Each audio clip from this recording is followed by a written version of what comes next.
सबसे पहले आज आप सभी से बात करते हुए यहाँ खड़ा होकर मैं बहुत खुश और छोटा महसूस कर रहा हूँ।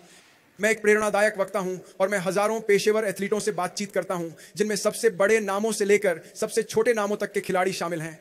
और जब मैंने डॉग को कांग्रेसनल मेडल ऑफ ऑनर के साथ चलते देखा तो पहली बार मुझे भीड़ के सामने बोलने में घबराहट हुई। मैं इस व्यक्ति का बहुत सम्मान करता हूँ। मैं पुराने समय में इस व्यक्ति के बारे में पढ़ रहा था, तो मैं VFW को इस पुरस्कार के लिए दिल से बहुत बहुत धन्यवाद देना चाहूँगा। इस सम्मान के लिए मैं VFW का आभार व्यक्त करता हूँ। यह मेरे जीवन में मिली किसी भी चीज़ से ज़्यादा मायने रखता है। मैं अपने स्वर्गीय दादा सार्जेंट जैक गार्डनर को धन्यवाद देना चाहूँगा। यह उनके पूरे जीवन का सबसे अच्छा और यादगार दिन होता। मैं अपनी माँ का धन्यवाद करना चाहूँगा। यह है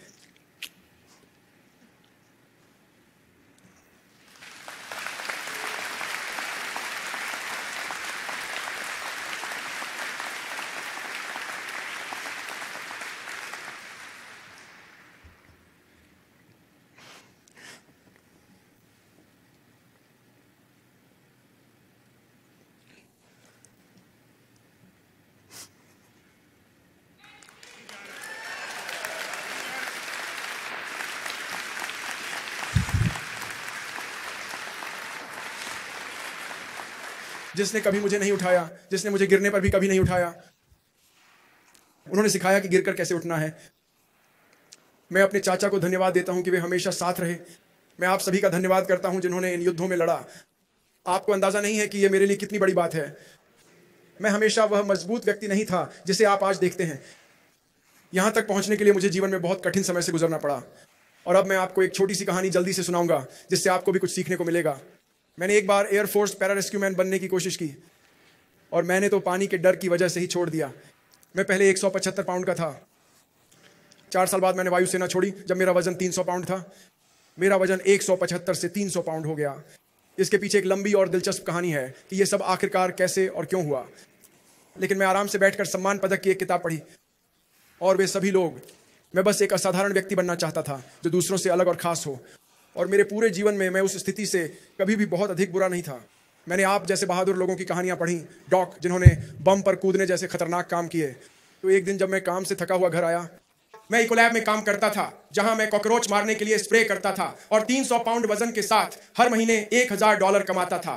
और मैं घर आया, फिर मैंने टीवी ऑन किया और डिस्कवरी चैनल पर एक शो देखा। उस शो में लोग नावें और लकड़ियां उठा रहे थे और वो नेवी सील ट्रेनिंग का हिस्सा था। मैंने जीवन में बदलाव लाने का फैसला किया और मैंने रिक्रूटर को फोन किया था। फिर उसने मुझसे कुछ सवाल पूछे। उसे एक तय उम्र, कद और वजन की सीमा पूरी करनी थी। मैं 6 फुट 1 इंच का था और मेरा वजन 300 पाउंड था। वह मुझ पर हंस पड़ा। 7 और रिक्रूटर्स मुझ पर हंसे। आखिर एक रिक्रूटर ने कहा, आ जाओ। मैं फोन पर बात करने के लिए बहुत व्यस्त हूं। उसे नहीं पता था कि मेरा वजन कितना है। मैं रिक्रूटर के ऑफिस गया। उसने कहा, तुम मोटे हो और काले हो। मैंने कहा कि मैं नेवी सील बनना चाहता हूं। मुझे नहीं पता था कि 70 साल में सिर्फ 35 अफ्रीकी अमेरिकी नेवी सील्स बने हैं। उसने कहा कि उम्र की वजह से मुझे 3 महीने से भी कम समय में 106 पाउंड वजन कम करना होगा। मैं बहुत जल्दी बूढ़ा हो रहा था। मैं 3 महीने बाद वापस आया और अब मैं 106 पाउंड हल्का था। मैं आपका धन्यवाद।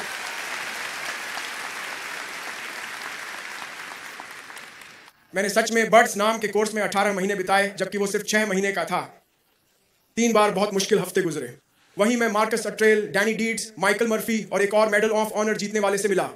मैं इन सब के साथ हेल वीक से गुजरा। ये सब असली हीरो हैं। मैं हीरो नहीं हूं। मैंने असली हीरो के साथ काम किया है और वहां से मैंने स्पेशल ऑपरेशंस वॉरियर फाउंडेशन के लिए $2 मिलियन से भी ज्यादा पैसे जुटाए। लेकिन मैं आपको यहीं पर छोड़ता हूं। इस कमरे में मौजूद आप सभी के लिए मेरे मन में जितना हो सके उतना सम्मान है। मैं जानता हूं कि फौजी बनने के लिए क्या करना पड़ता है। मैं पहले हिम्मत ढूंढता था। मुझे लगता था हिम्मत वही है जिसने मेडल ऑफ ऑनर जीता। हाँ, यही है। लेकिन असली हिम्मत तो उस इंसान में होती है जो हर दिन जूते पहनकर इस देश के लिए लड़ने जाता है, जहां किसी को भी नहीं पता होता कि वे क्या कर रहे हैं या कहां हैं। आप ये अपने साथी के लिए करते हैं। आपका धन्यवाद।